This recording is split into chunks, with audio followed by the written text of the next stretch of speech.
Welcome to Screw Crime, sinister stories from forrestjob. On this episode, we dive into one of the most infamous cold cases in American history, the Zodiac Killer. A name that haunted Northern California from 1968 to 1974, taunting police, terrifying the public, and feeding the press cryptic letters, ciphers, and coded threats. He claimed to have killed 37, though only 5 have ever been confirmed. He was theatrical, intelligent, cruel, and worst of all, he was never caught. Now let's step inside the mind of the Zodiac. The sun dipped behind the hills of Napa County, casting a gold-orange hue over Lake Berryessa. It was late September 1969, and the peaceful afternoon was interrupted by the sound of footsteps on brittle leaves. Brian Hartnell and Cecilia Shepard lay stretched out on a picnic blanket, joking, relaxed, unaware that a nightmare was approaching.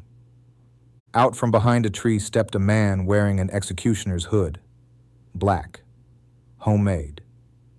His chest bore a white circle with a cross through it, a crude sight like a rejected military insignia. In one hand he held a gun, in the other, pre-cut rope.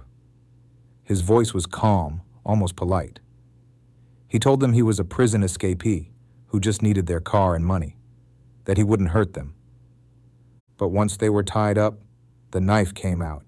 He stabbed them over and over, not in a frenzy, but with precision. He walked away, as if completing a ritual. Then he hiked back to Brian's car and drew his symbol on the door. Under it, he listed the dates of his other murders like trophies. Later, he called the police from a payphone. "I want to report a murder." "No, a double murder," he said flatly, like he was ordering pizza. When the police arrived, they found the blanket soaked in blood, the quiet waters of the lake now holding a scream no one had heard. This was no ordinary killer. He didn't just want death, he wanted attention, control, recognition. He was writing a narrative, and the police, the papers, the public, they were all just his readers. The first cipher arrived weeks earlier, sent to the Vallejo Times-Herald, the San Francisco Chronicle, and the San Francisco Examiner. Each letter contained a third of a code and a chilling confession. This is the Zodiac speaking. He claimed responsibility for multiple murders. The tone was clinical, yet arrogant. He described the scenes in detail only the killer would know. The ciphers were puzzles he dared the public to solve, promising that inside one was his name. Soon, everyone was watching. School teachers, military codebreakers, amateur sleuths. They all took a crack at the puzzle. One cipher was cracked quickly. The solution didn't reveal his identity. It revealed his madness. "I like killing people because it is so much fun." Each new letter upped the theatricality. He threatened to shoot children from a school bus. He listed murder dates, some real, some unverifiable. The media couldn't resist. Neither could the public. The Zodiac had made himself into a villain no one could look away from. He called into a live TV broadcast once, demanded to speak with a well-known attorney. For a moment, it seemed like he wanted to be caught, or at least heard. But the call turned out to be a prank. The Zodiac never showed. Police formed task forces, suspects were questioned, polygraphs administered. One man, Arthur Lee Allen, seemed promising, but nothing stuck. The killer was always 2 steps ahead. He was becoming less of a man and more of a myth. The media made him immortal. He fed off it. Every headline, every theory, every panic-stricken whisper, proof he still had the wheel. By 1974, the letters stopped. Just like that. No dramatic finale, no body, no final kill. Silence. The Zodiac simply vanished. It was the ultimate power move. Theories flooded in like vultures. Maybe he died. Maybe he went to jail for something else. Or maybe he just got bored. Maybe he's still out there, living in the suburbs, watering his lawn, scrolling through true crime Reddit, laughing as people dissect his legacy. Some believed he was a police officer, someone who understood protocols and how to avoid detection. Others believed he was a brilliant loner, someone who found joy in puzzles and manipulation. One of the ciphers, dubbed the Z340, wasn't solved until 2020, over 50 years later.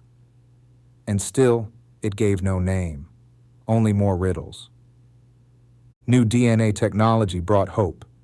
Investigators pulled partial profiles from stamps and envelopes. They ran tests, compared suspects, dug up graves. Still, nothing definitive. Gary Post, Richard Gaikowski, Lawrence Kane, names with circumstantial evidence but no smoking gun. The Zodiac played the long game. He knew how to inject fear and vanish into fog. He used codes not just to confuse, but to dominate.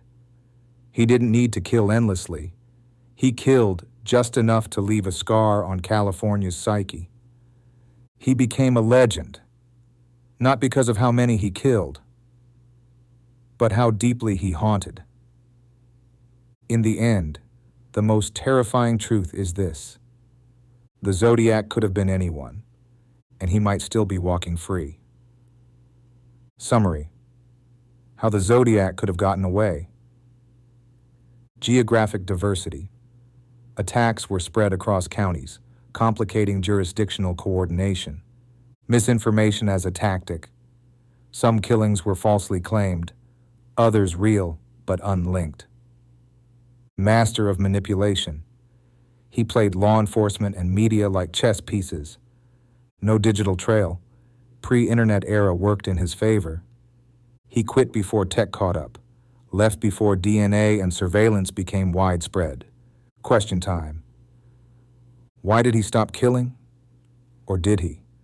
Was he hiding in plain sight the entire time? Is the final cipher still holding his name? Or was that just another game? What role did media attention play in keeping him alive culturally? What would Zodiac think about being mythologized on YouTube? Drop your answers in the comments. I want to hear what you think. Support Screw Crime. Help keep this dark storytelling alive. Cash App $forrestjob. PayPal, A Divine Destiny. lc@gmail.com. Subscribe so you don't miss the next deep dive. Drop your requests. Who should we screw next? Gacy? Dahmer? The Axeman of New Orleans? This is your favorite faceless crime channel. This is SCREWCRIME.